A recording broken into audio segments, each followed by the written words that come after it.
Fala pessoal, tudo bom? É o seguinte, vocês estão ligados que vai estrear Casamento Armado? É uma comédia romântica que tem Jennifer Lopez e a atriz brasileira Sônia Braga. E bom, a gente conversou com o diretor, o Jason Moore, e ele falou um pouco sobre a experiência de filmar Jennifer Lopez, Sônia Braga e também sobre o futuro das comédias românticas.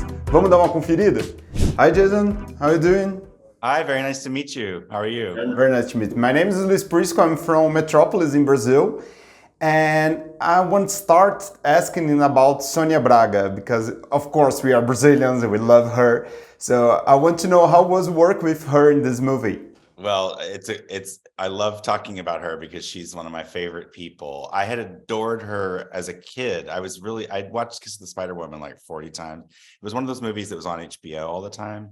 I loved it and read the book, and I would see her in a couple things here and there, but I've seen a couple of the Brazilian movies that she's done, and especially as I was doing research, trying to think who would be a surprising choice to play Jennifer Lopez's mother. And my kind of question was, I was like, because most of the roles that she does are very serious, right? And I was like, is she funny? And I was like, I bet she is. So I started watching interviews, some in Portuguese, some in English, and I could just tell that she was fun and smiling. And I was like, oh yeah, she's funny. So I had a Zoom with her, and she was hilarious and charming.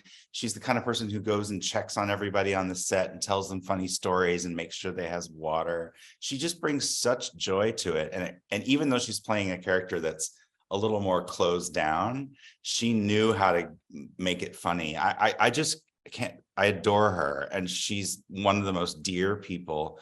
And I know how beloved she is in Brazil. Obviously, she's one of the most famous women from there. And to me, it's like she's just a good friend.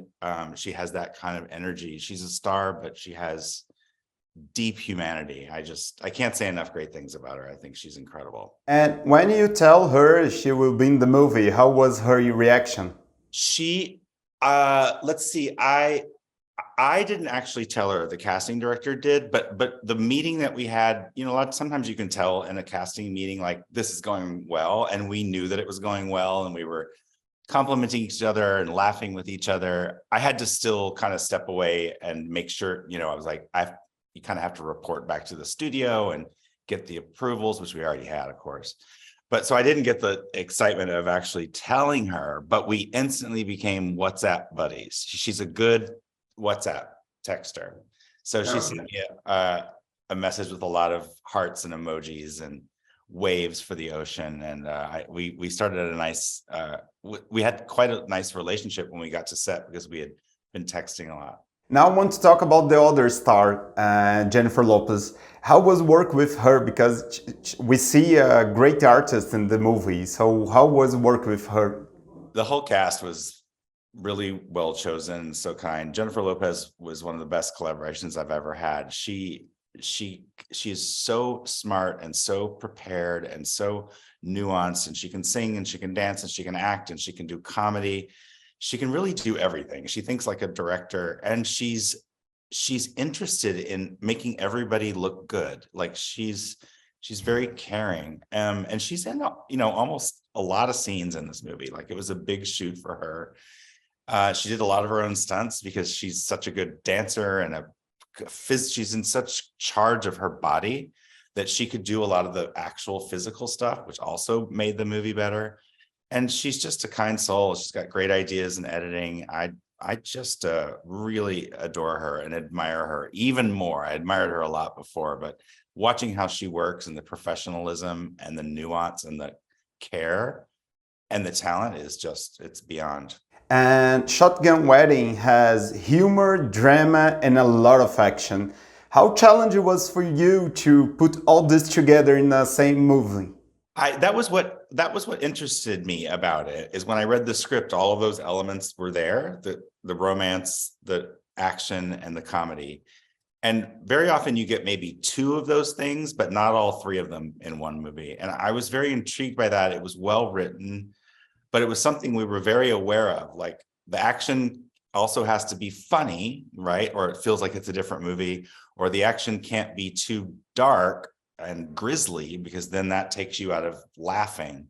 So we really I thought a lot about how to shoot it, and we cast the right actors who could also find that balance.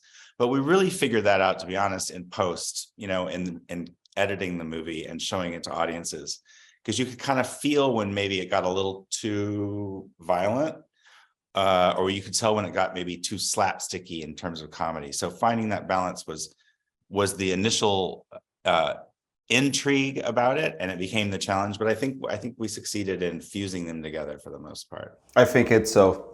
It's a great movie. And I want to know a little about, because shotgun wedding means a forced union. And I want to, do you think this name describes perfectly what is the film? Well, I don't know if this is a phrase, how well known this phrase is here. For a certain generation of Americans, shotgun wedding means that the bride is pregnant and the father has brought out the shotgun to force them to get married. So actually, some ways the title has nothing to do with that, but we also thought it was just a fun title, and knowing to see Jennifer with the gun, and it was something that we kind of went with. So the title is, for some people, a little unusual. And I also think people think it's a wedding movie when they go see it. And then once the guns come out, they go, oh, I get why it's called that. And in your personal life, have you ever experienced a tragic wedding in your life to get inspired to the movie? A stressful wedding? Yeah. Well, I've never gotten married myself, so I've never had that pressure. But I have actually officiated 2 weddings, and I've had friends ask me to kind of direct them, and it's stressful. It's stressful because everyone has a lot at stake. The emotions are high. Not all families get along. It's kind of a pressure cooker. So, and I actually talked to a lot of my friends who had gotten married recently, and talked to Jennifer about getting married, and kind of tried to learn, like, what makes things the most stressful. And actually, people said one of the most stressful things is a destination wedding, because everyone's together all the time. There's nowhere else to go. So I haven't been through a stressful wedding like this, but we certainly got a lot of stories about people who had. None of them involved pirates, though, I'll say. And that's my other question. How the idea to put pirates in a wedding, hijack a wedding, came up to you and the writers? I must admit that was Mark Hammer, the writer, wrote that originally. I think it was more like kidnappers or something originally, but there were actually a lot. There was, during the time they were writing it, there was a weird string of actual pirate attacks in the Philippines. So it was like, I have 15 or 16 news articles about it. So we just thought it's kind of felt more fun to, like, make them pirates, but make them modern pirates, because there are modern pirates. But then it felt a little bit silly and fun in a good way. Because if you say then a bunch of, like, I don't know, you say a bunch of ninjas, kidnap the thing, it sounds a little less fun. Okay, so we have time just for one more question. And romantic comedies used to be a huge success in the theaters, but nowadays we see that in the streaming. Do you agree with that? These kind of films are moving to the streaming?